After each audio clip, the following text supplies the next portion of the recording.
সাধারণকালের পঞ্চম সপ্তাহ শুক্রবার। প্রথম পাঠ রাজাবলীর প্রথম গ্রন্থ 11 অধ্যায় পদ সংখ্যা 29 থেকে 32 এবং 12 অধ্যায় পদ সংখ্যা 19। দাউদ বংশের সঙ্গে ইসরায়েলের গোষ্ঠীগুলির বিচ্ছেদ। একদিন জেরবোয়াম নামে সলোমনের এক কর্মচারী জেরুজালেমের বাইরে গিয়েছিল। পথে তার সঙ্গে শিলো নগরের প্রবক্তা আহিয়ার দেখা হলো।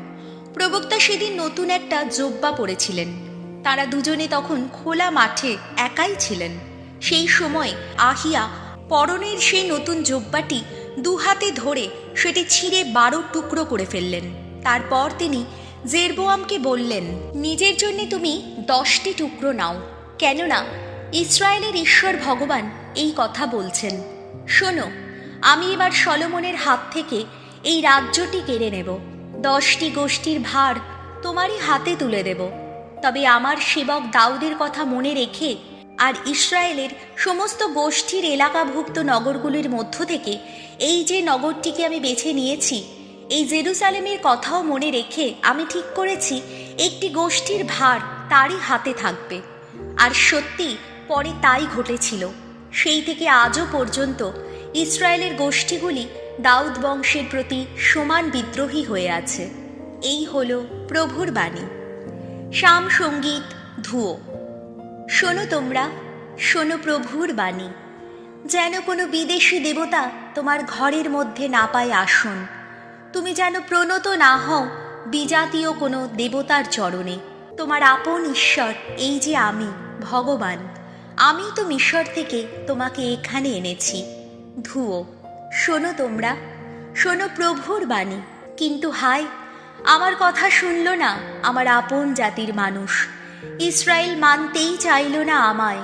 তাই তখন আমি তাদের সঁপে দিলাম তাদের আপন জেদি হৃদয়েরই হাতে।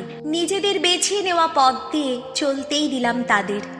আহা, আমার আপন জাতির মানুষ আমার কথা যদি শুনতো এখন, ইসরায়েল যদি আমার দেখানো পথেই চলতো এখন, তাহলে এখনই আমি তাদের শত্রুর মাথা নুইয়ে দিতাম। প্রতিপক্ষ যারা, নিজের হাতে তাদের শাস্তি দিতাম আমি। ধুয়ো। শোনো তোমরা, শোনো প্রভুর বাণী। বাণী বন্দনা।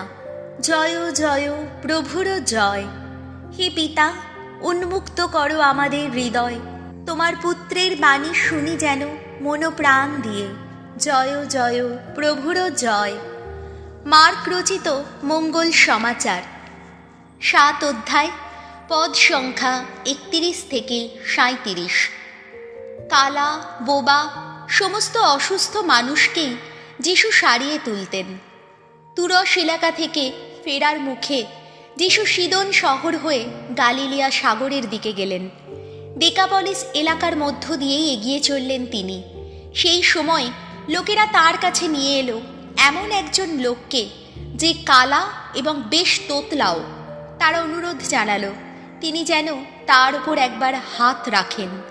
যিশু লোকটিকে জনতার সামনে থেকে একটু আড়ালে নিয়ে গিয়ে তার 2 কানে একবার আঙুল দিলেন এবং খানিকটা থুতু নিয়ে তার জিভে ছোঁয়ালেন।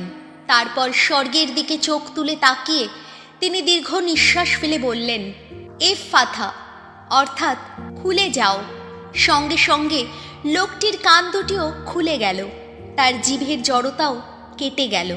সে স্বাভাবিকভাবেই কথা বলতে লাগলো। যিশু এই কথা কাউকে জানাতে তাদের নিষেধ করে দিলেন, কিন্তু তিনি যতই নিষেধ করেন এসব কথা তারা ততই রটাতে থাকে। তাদের বিস্ময়ের আর সীমা ছিল না। তারা বলছিল, ওর সমস্ত কাজই অপূর্ব। এমনকি উনি কালাকে দেন শোনবার শক্তি, আর বোবাকে দেন বলবার ক্ষমতা। এই হলো প্রভু যিশুর মঙ্গল সমাচার।